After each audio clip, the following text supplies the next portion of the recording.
ก็เล่นเล่นน้ำล้วนล่ำแบบนี้ล้วนครับแม่เราข้ามันใจข้าไปต้องเห็นแบบนี้เลยไปที่ได้เอากายไปที่แหละแกงนั่งเลยบนเกล่ะโอเคเนาะอะไรแกงเหล็กน้ำล้วนใจเจี๊ยบเท้าไปเลยเท้าไปเท้าเหรอเอาเท้าตรงนี้เล่นเกมไปจบก่อนเสาตัวนี้เพิ่นใส่แล้วพี่น้องแล้วก็พอดีให้ทางสร้างเพิ่นคำนวณเรื่องใส่ไม้พนักเนาะหรือว่าใส่ฮ้าวบอกว่าเฮาเอิ้นไม้พนักพี่น้องเนาะใส่ฮ้าวแบบคืออันกำแพงนี่นะพี่น้องแต่ว่าเขาจะเอาท่าตั้งเนาะให้มันตัดกันกับกำแพงพี่น้องให้ก็ข่างตัวนี้ออกมาอีกเนาะเสียงสว่างใจเสียงเขาสร้างเล่าพี่น้องเนาะมาท่ากันพอดีเนี่ยพูดได้ป่ะแค่แล้วแต่ว่ายังไม่ได้อ่านไม่แล้วครับซ้ำออกก่อนเนาะปูออกไปนี่เลยเนาะนี่ท่านย้ำยาตั้งตาได้พี่น้องลองไปล่างมันก่อนล่างมันก่อนมันก็จะมีมันไม่ดีตัวก้นนั่นน่ะล่างตัวนี้ได้แล้วก็ใส่น้ำนุ่มล่างตัวนี้ว่าเบิดแล้วว่ายังไม่ได้ใส่ตัวนี้นะเบิดแล้วตัวนี้ว่าใส่น่ะใส่ตัวนี้แล้วคนมา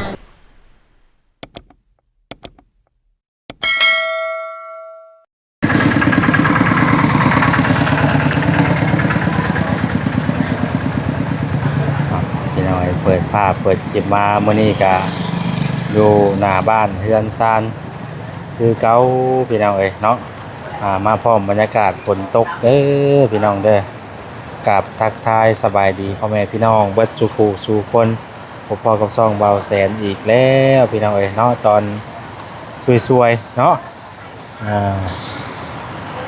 เดี๋ยวโทรศัพท์ป่ะทางนั้นก็พากันแบกสังกะสุมกะซีไปใส่ทั้งในเด้พี่น้องแบกสังกะซีไปทั้งในเด้บาทนี่เนาะแต่เล่าบ่ฝนตกรู้ลายอันสังกะซีหัวบ่เปลี่ยนสังกะซีใหม่บ่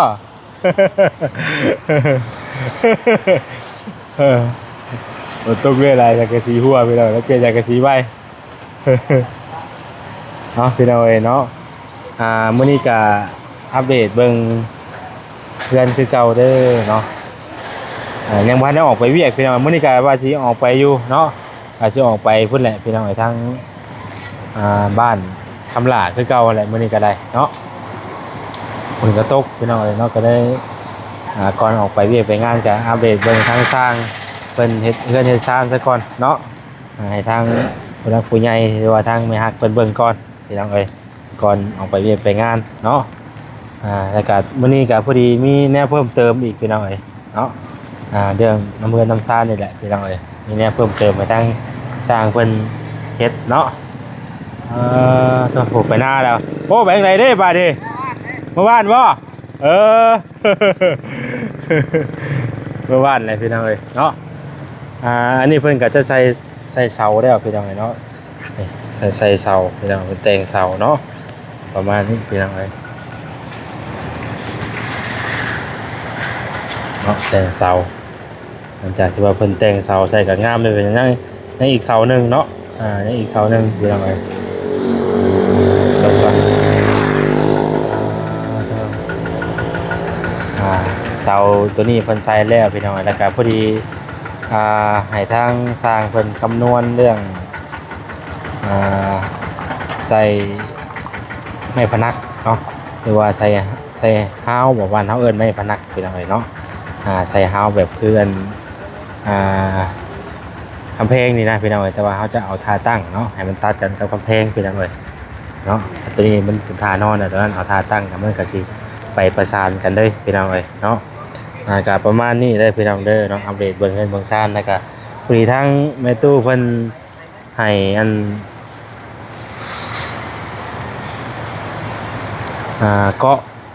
ก็ออกมาทางนี้พี่น้องเนาะ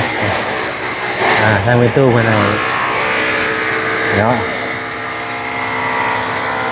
เป็นอะไรพอดีทางเมตู้เพิ่นให้เกาะข้างตัวนี้ออกมาอีกเนาะเสียงสวรรค์เป็นอะไรเดี๋ยวแป๊บนึงเนาะ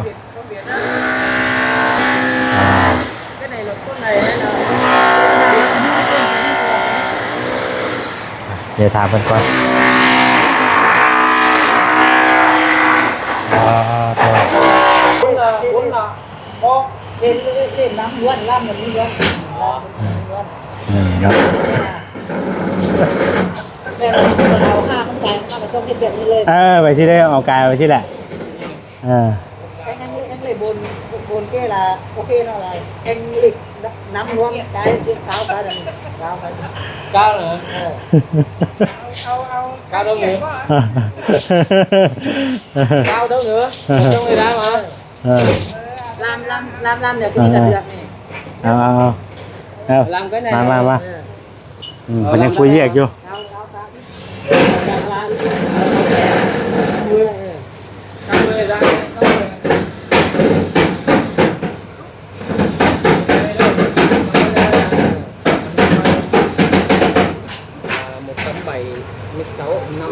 นั่นแหละว่าน้องมันก็ออกไปเดียวกันเนาะนั่นแหละว่าเข้าใจแล้วป่ะเข้าใจแล้ว เข้าใจเสร็จแล้วจะเข้าใจ ฮัลโหลนี่ไปเบิ่งแบบย่างก็ได้นั่นตัวย่างมันก็ออกมาคือกันมันกลายมาเขาก็ต้องไปจด มันก็ออกมาแบบนี้แหละเขาว่าง่ายกับข่าวมันต้องให้มันเลยออกมาสินะเขาจะบ่ให้มันพอดีกับเสาเขาจะบ่ให้มันพอดีกับเสาเขาต้องให้มันเลยออกมานิดนึงเขาหมายคือเสาตัวนี้เนาะ7 เมตรมาอยู่นี่แล้วเขาต้องเอากายออกมาสมมติว่า7 เมตรมันพอดีเพียงนี้เขาหลักกายออกมานี่70 เซนหรือว่าเมตรนึงยังตามเขาแบบนี้แหละแบบนี้แหละเขาก็ต้องได้จดคือแบบนี้แม่มันก็ต้องเฮ็ดไปสิเลยนี่ไปสิแต่ว่าเขาคุยกับเราเข้าใจได้ว่าดิ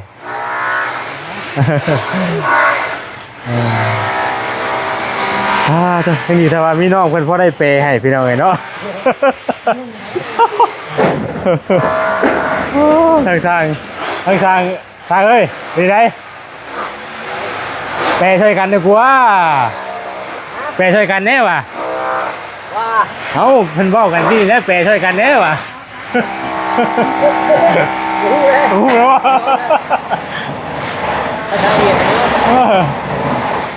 ใจเวียนเขาช่างเล่าพี่เลยเขาท่ากันพอดี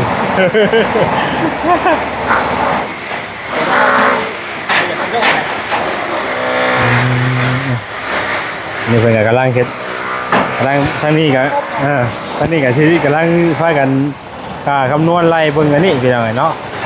เพราะว่าเขาจะก่อออกมาแบบคือหันค่าเด้แทนเป็นเทิร์ฟไปท่านเด้สลบแบบนั้นสลบแบบนี้วันหนึ่งเชือกไว้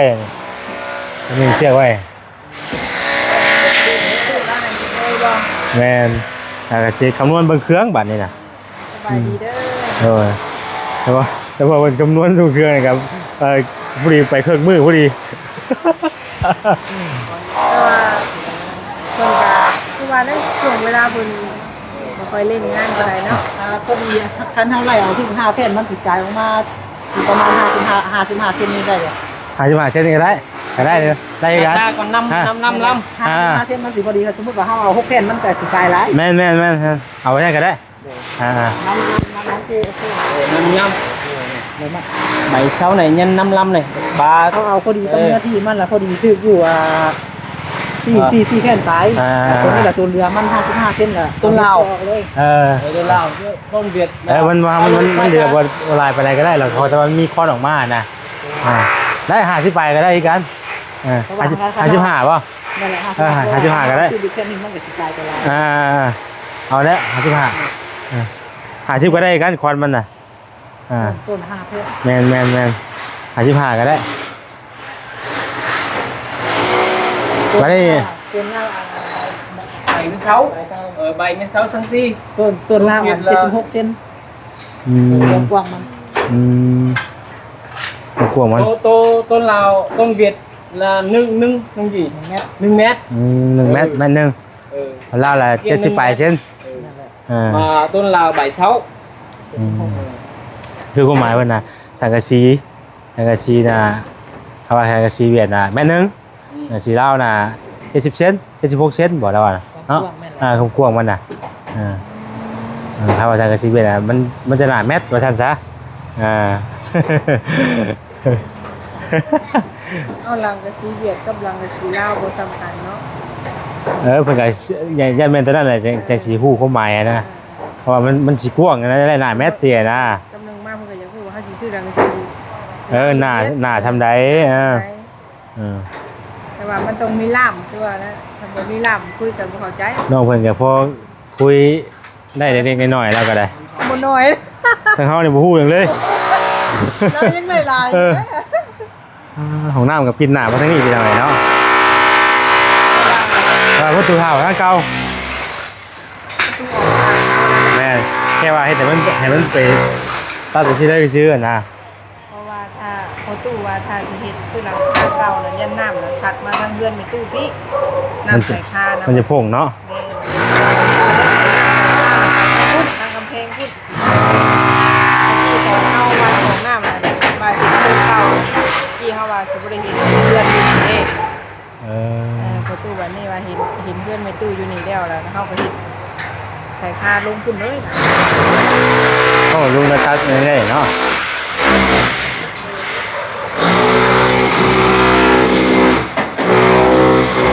ไก่เต้าเป็นกับว่างามได้นะดูไก่เต้าเป็นกับว่าได้งามได้ฮะฮะตัวnút bờ là dài 1 3 này là 6 là 9 mét 335 กำลังอธิบายเรื่องรายการเครื่องพี่น้องเนาะต้องใส่มือใช้อย่างนั้นเลยพี่น้องจะเข้าใจเนาะ ตัวนี้ไปเลย ผมไม่ยังไม่ได้ว่าเอาตัวนี้ไปถ้าว่าครบตามจำนวนที่ว่าอ้ายเพิ่นเขียนแล้วก็ถ้าว่าครบตามจำนวนที่อ้ายเพิ่นเขียนแล้วก็เฮามีแต่เอาตัวนี้ไป kèm lấy cái này được không này โอ้anh hưng không là anh đi làm việc อ่า cái này mà ล็กนี่ละไอ้เอาหมดเลยว่ะมันแม่นแล้ว cái này เอาคือกันเอา anh đi làm จดใจได้บ่ đây đây จดใช้เหมือนกันนี่เล่นบ่โอเค cái này là cái này cái này để em hiểu cái này không em đọc được không นี่ โอเคได้บ่เนาะ ใจแล้วให้เฮาถามเฮาเข้าใจว่าไม่ใช่ว่าเอาตัวนี้ไปให้เขาเลย โอเคไม่ใช่ว่า ดีล้วน จะเอาเสียงนี่ไปพุ่นครบได้บ่ครบแล้วเนาะ ok rồi โอเคแหละ cái sơn thì mình có đó mình có đó ทีละไม่แล้วเรา em ghi lại này นี่ไง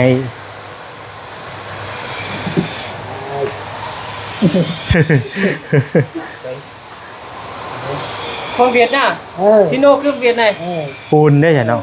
ปูนถ้าปูกะโลนี่ประมาณจักสอบลองถามมึงกับปูนใช้ขางนี่ก็ได้เพราะว่าปูนนี่มันก็ต้องมีนะเนาะพอตอนนั้นมันก็เป็นชวนอีกชวนหนึ่งคือของน้ำได้ตอนนั้นมันก็เลยชวนเพราะว่าแห่ชายกับแห่มีอยู่พุ่นแห่อยู่พุ่นนี้แต่กับชายอยู่นี่ก็มีมันมีอยู่ได้แต่มันมีกับพ่อช้างนี่ก็มีเลยแล้วก็พอยังบุหันได้ก็เอาอยู่นี่ก็ได้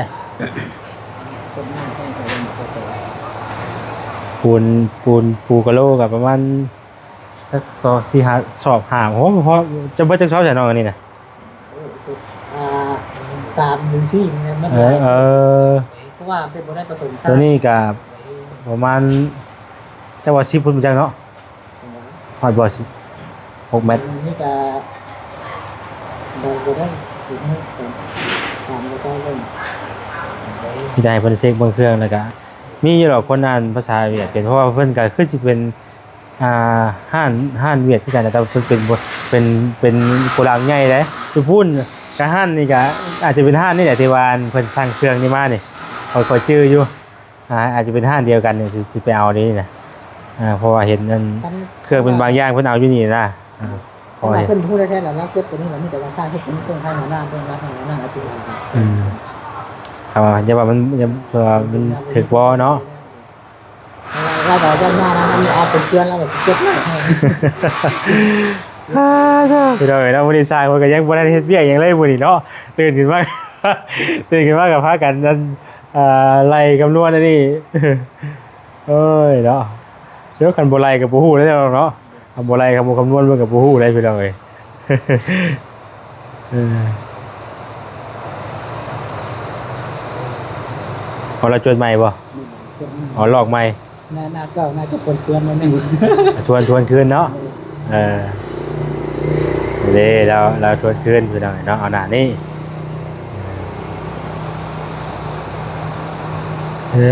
เนาะพี่น้องเอ้ยเจเนาะความแตกต่างว่ากันโอ้โหใช่ได้กันต้องเลยเฮียนเนาะแต่ว่าทางนอกคนนี้ว่าเก่งเนี่ยนี่เนาะผมไม่ได้เคยเฮียนบ่เนาะไม่ได้เฮียนภาษาบ่ เรียนมีแต่ว่าพากันมาอยู่นั่นกับเจ้า เอาอยู่นั่นเพิ่นแหละก็พ่อเข้าใจเนาะยังดีที่ว่าเข้าใจอันนี้ห่วยแล้วเลยแหละบ่จักสิยังเป็นยัง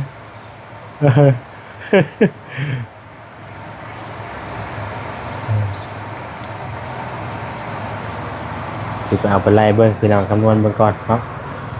และเพื่อนก็เพิ่นก็ถือว่าเก็บของเก็บหยังแล้วพี่น้องนี่เนาะ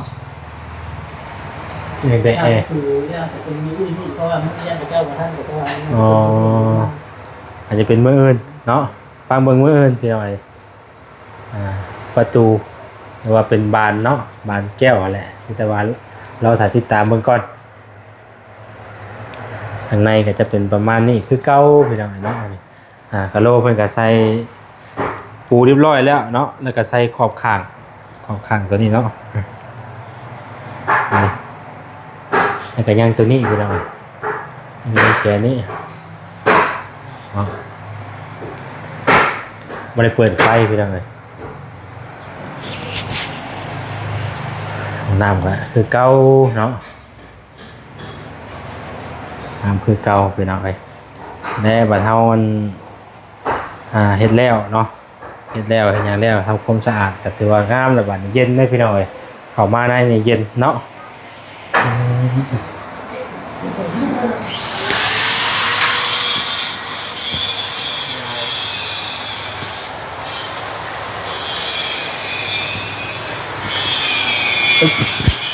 มาเบิ่งสร้างทางห้องน้ำก่อนบัดนี้กำลังปรับปรุงใหม่พี่น้องเอ้ยเพราะว่าทุกอย่างคือมันแก้ไขใหม่โตลูก อ๋อลูกเลยว่าลูกล่ะลูกเลยว่าล่ะ โอ้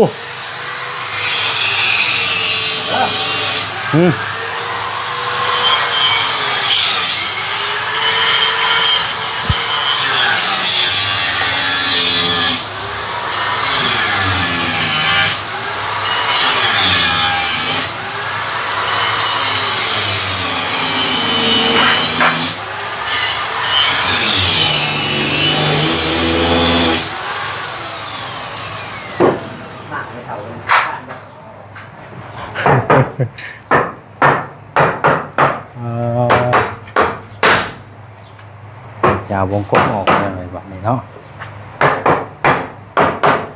หลังคากับวงเป็นทีเรียบร้อย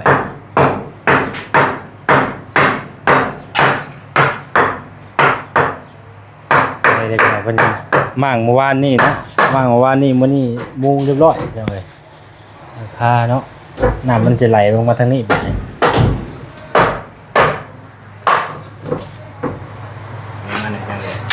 มีมากต้องมีที่แต่งเทเรื่องธรรมดาโอ้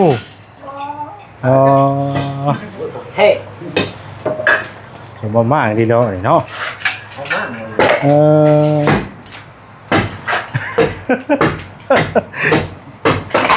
ก็เป็นนี่บ้านนี่เนาะลูกฮะคือทอมันบล่มทับนี่เนาะโอ้ร่มบ่ร่มบ่นี่เย็ดเครื่องกินทอดไปเลยเพื่อแล้วมาสอนช่องเนาะผู้เล่าออกโรนสบายเดี๋ยวทอดจะนักจะ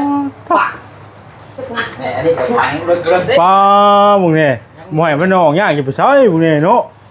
ว่าอันนี้นะกูผังลงดิเพราะว่าเมื่อกี้ก็นาทีนี้ชิจับเมื่อกี้ผู้ชมเพราะเดี๋ยวก็แบบเติมนึ่งอยู่ได้นี่กันเนาะตัวแล้วก็แบบว่าเฮ็ดคักง่ายๆนั่นไงพี่น้องเนาะ ตัวมันสิไปก่อนก็คือไม้เนี่ยนี่มันเดิมนั่นน่ะ เสาว่ะนี่เนาะ แม่คันว่าปลา เ เดี๋ยวว่าสิงานออกตัว เอาโมเมนต์เสาว่ะเดี๋ยวเป็นไม้นั่นนี่ซื้อไม้ลามขึ้นนี่ซื้อเนาะ แม่ นึกว่าเสาโมเมนต์นี่เนาะ น้ำมันตั้งกบง่ายเด้ ต่อมันมากในรถคู่อย่างเงี้ยคือยังไงหางเงี้ยหางแน่นอยู่ แม่นโอ้ยหลายปีนะคันว่าบ่ได้ต้อง นี่ฉันจะมามากที่วะจะเผื่อจะได้ตั้งวงกบใหม่คือยังไง ว่าน้อยกลายเป็นลายเด้ต้องไปเช็ค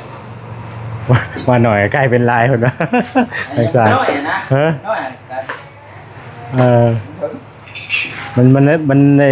สอบแซมใหม่เนาะ คุณกระโดดเทียบกับเพื่อนหนึ่งก็จะว่าชำรถใหญ่ก็เอาที่ขาเป็นอย่างนี้ ผิดพากันดีกว่าแก้วว่าได้ว่าแก้วว่าได้ว่า แค่แล้วแต่ว่ายังไม่อ่านไม่ แล้วครับซ้ำออกก่อนเนาะ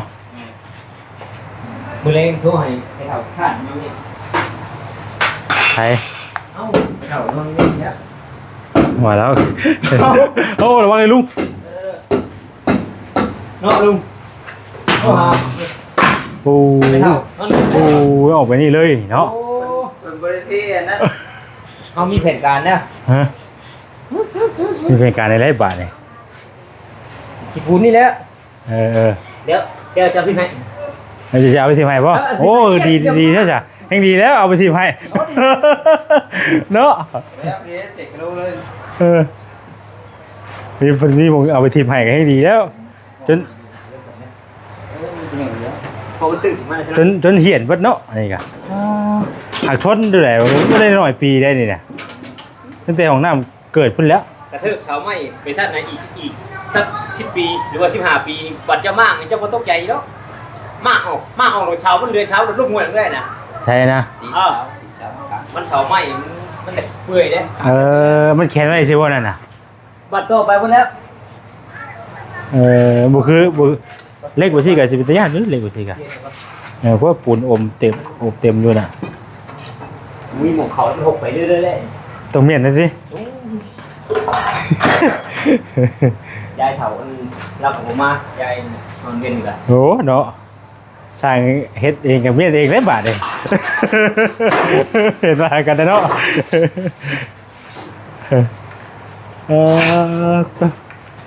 สร้างว่าจะเอาไปทิมไปเด้นี่กะเป็นมีมงทิมใช่ไหม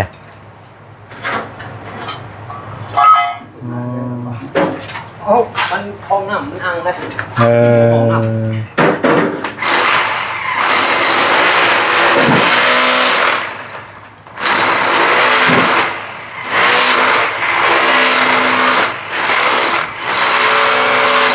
เพิ่นมีเครื่อง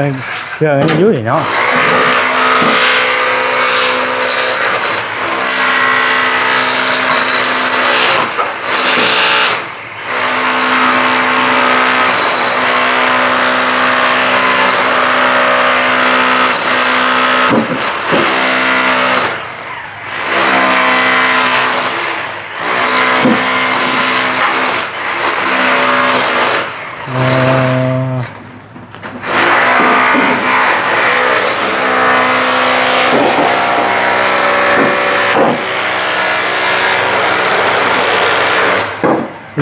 เลิกจะได้นี่นะ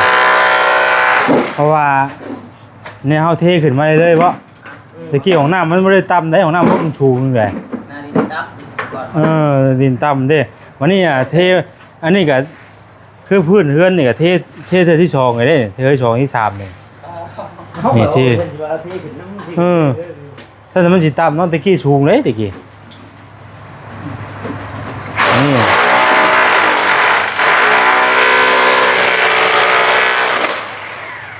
เป็นไปตามหน้าทางนะเนาะ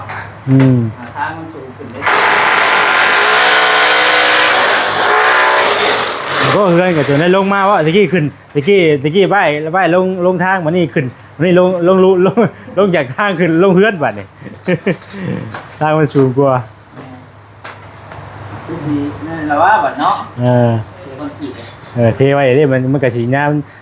นั่นเปลี่ยนแปลงอยู่ดอกบัด กินแล้วพูดไปเรื่อย เออ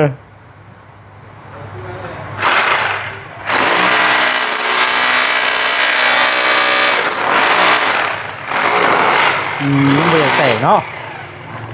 มันบ่อยากแตกว่ะ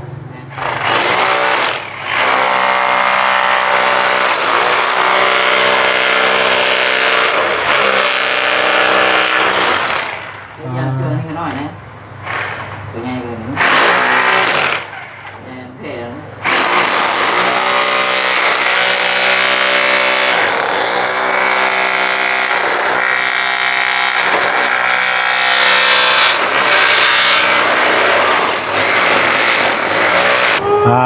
เด้อเดี๋ยวไอ้เนาะทางแม่มามื้อนี้เนาะคือแต่ดิ ง่ายมากเลย ย่างมาบ่ล่ะ ง่ายมาก สบายดีเด้อเนาะแล้วเนาะ ทรายมีเหรอ ฮะ ทรายคันบ่มีเหรอมีทรายนำบ่มีคนหนึงทรายยังบ่พอสิ บ่พอบ่ใช่ เพราะว่าเพิ่นละทรายอยู่ แล้วก็มีแต่จดไว้นี่ก็ได้จดไว้นี่ก่อนก็ได้เพราะว่าเฮมันมีอยู่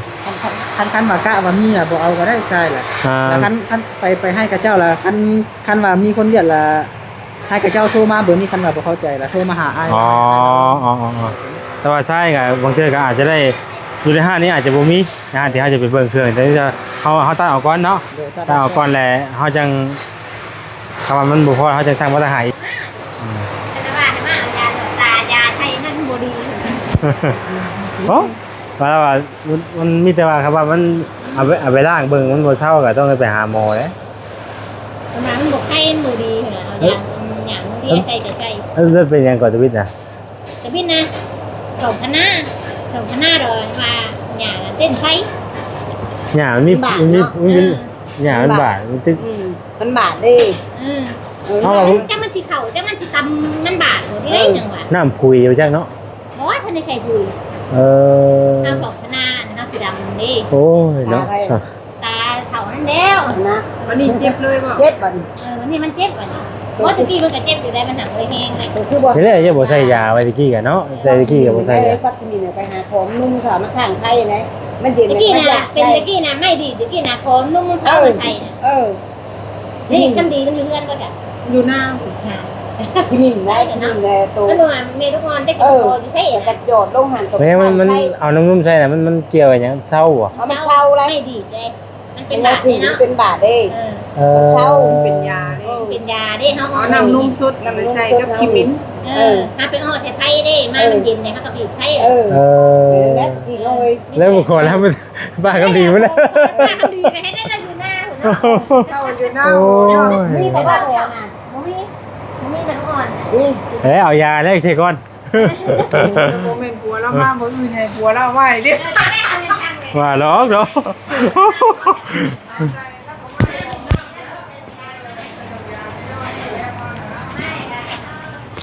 บ้านนี่ อันใส่ที่บ้านน้ำยามันถึงเบ้าอ่ะ เอ้าไปใส่ตู้เย็นได้ เอ้าเนาะเห็นเขาว่าใส่ตู้เย็นไว้ บ่ไปใส่ตู้เย็นได้ แล้ว